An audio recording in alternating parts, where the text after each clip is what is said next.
Dalam kesempatan kali ini kita akan melakukan uji validitas, reliabilitas, dan analisis deskriptif dengan menggunakan SPSS.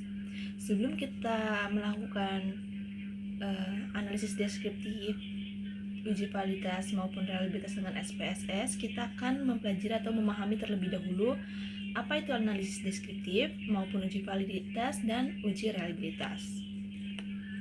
Nah, di sini dijelaskan bahwa analisis deskriptif itu digunakan untuk menggambarkan karakteristik dasar dari data secara ringkas yang bertujuan untuk mengetahui distribusi data. Nah, berdasarkan ukuran pemusatan datanya, contohnya itu ada mean, median, dan penyebaran datanya seperti standar deviasi maupun range. Dan untuk uji validitas sendiri itu merupakan uji instrumen dalam penelitian, terutama angket kuesioner ataupun skala pengukuran, yang bertujuan untuk mengukur sejauh mana suatu instrumen benar-benar mengukur apa yang seharusnya diukur. Nah, metode yang umum digunakan itu adalah uji Pearson korelasi, yang pada dasarnya mengkorelasikan skor item dengan skor total pada satu variabel. Item dinyatakan valid apabila memiliki nilai p-value itu kurang dari 0,05. Nah, selanjutnya itu ada uji reliabilitas. Uji reliabilitas ini itu mengukur konsistensi atau keandalan dari suatu instrumen, yang artinya jika diulang pada kondisi yang serupa, hasilnya tetap stabil. Metode yang umum digunakan dalam uji reliabilitas adalah Kornba alpha. Jika Kornba alpha lebih besar dari 0,07, maka dapat disimpulkan bahwa pengujian reliabilitas terpenuhi. Nah, sejauh ini kita sudah paham ya dasarnya, dan selanjutnya kita akan langsung ke praktik analisisnya. Nah, di sini saya memiliki skala kebermaknaan kerja, ada 27 item dan sudah di total ya, dan juga nilai unfavorable-nya sudah dibalik. Sekarang selanjutnya kita akan melakukan uji analisis deskriptif. Karena datanya sudah rapi, kita akan langsung analyze. Deskriptif statistik, ada deskriptif. Oke, kita masukkan total.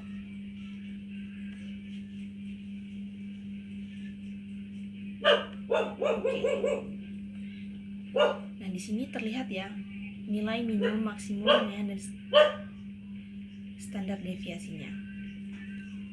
Nah, kita kembali ke sebelumnya. Kita analyze lagi. Itu kita karena tidak mencentang apapun. Nah, di sini kita akan mencentang apa yang ingin kita ukur. Contohnya itu ada mean, median, standar deviasi, range, standar maksimum, dan minimum. Oke, kita continue. Kita bisa menceklis apapun yang ingin kita ukur.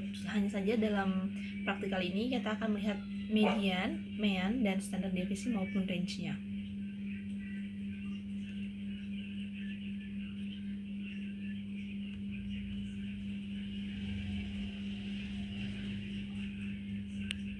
Masukkan totalnya. Tadi statistiknya udah kita atur ya. Oke. Nah, di sini ada deskriptif statistiknya, itu nilai yang valid ada 30 ya, dan tidak ada data yang hilang karena subjeknya itu benar, ada 30, dan nilai tengah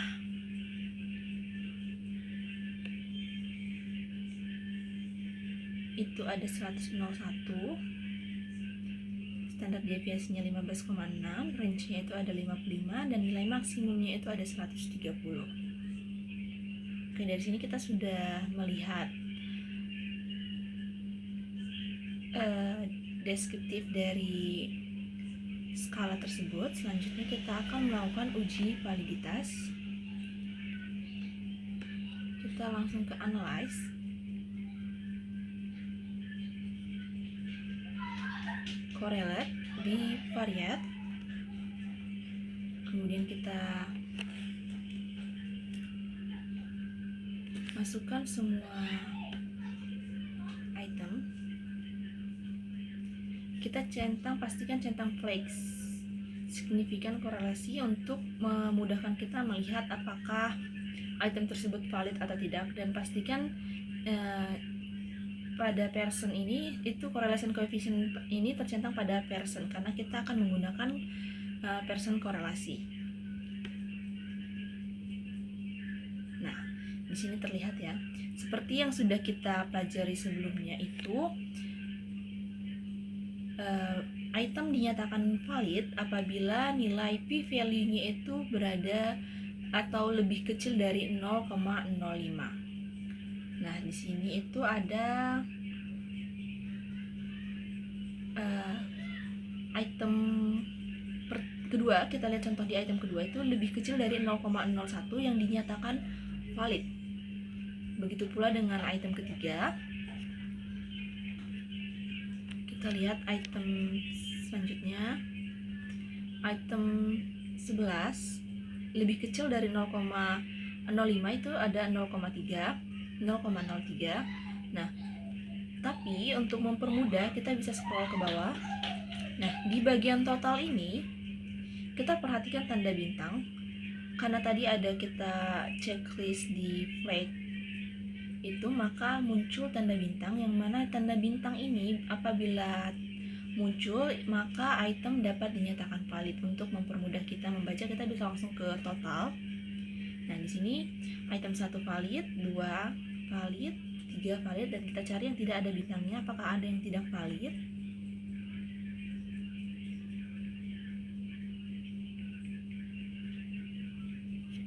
Nah, di sini ini ada item ke berapa nih? Item ke-23. Item 23 itu tidak valid ya, karena dia lebih besar dari 0,05. Itu bisa kita singkirkan, ataupun apabila kita akan melanjutkan penyusunan skala ini. Nah, di sini item nomor 23 itu tidak valid. Oke, hanya ada satu item. Dan selanjutnya berarti item 23 tidak valid. Kita akan lanjutkan ke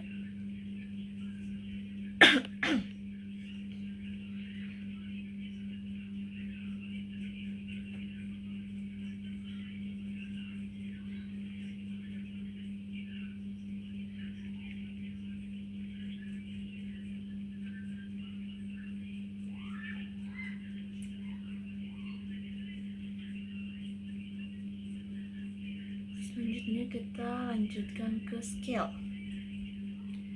Nah, di scale ini tuh ada menu reliabilitas analisis, kita pilih itu ya. Kita masukkan semuanya.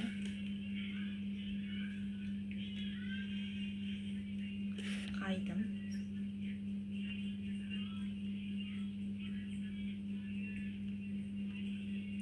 Kita pastikan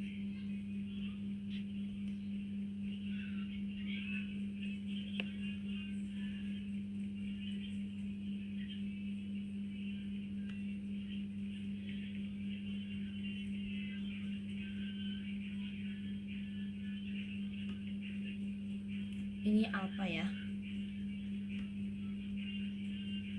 Nah, di sini reliability statistiknya itu ada 9, yang dimana dalam yang kita pelajari atau definisi yang deskriptif sebelum kita pelajarin itu bahwa 0,07 ke atas menyatakan bahwa skala tersebut reliable.